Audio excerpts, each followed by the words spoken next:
Fasha Sanda ada kenyataan tegas pasal isu dia tak bertudung dalam drama Puteri Kembang Malam. Dia rasa tak perlu pun nak explain kat orang ramai pasal benda ni.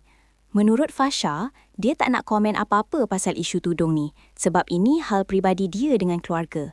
Dia nak orang ramai bagi dia ruang dan jangan paksa dia cakap pasal benda ni. Saya tidak berhutang penjelasan kepada sesiapa.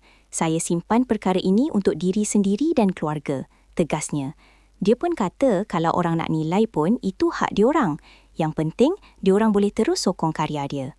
Dia pun ulang balik, tak pernah bagi kenyataan pasal isu ni. Jadi sampai bila-bila pun dia takkan komen. Dia belum sedia nak cakap lagi.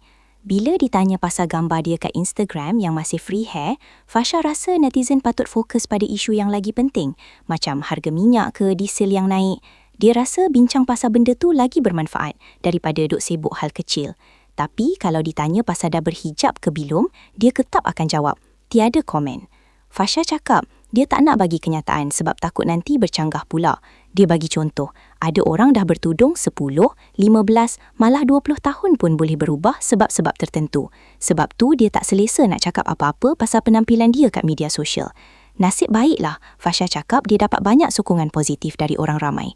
Majoriti bagi kata-kata baik je, tak macam segelintir yang asyik duk tanya je.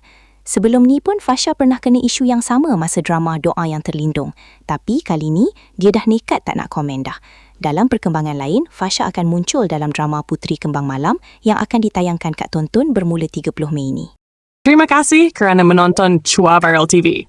Jangan lupa like, komen dan subscribe untuk terus dapatkan update terkini tentang dunia hiburan Malaysia. Jumpa lagi di video seterusnya. Stay tuned untuk lebih banyak kisah sensasi.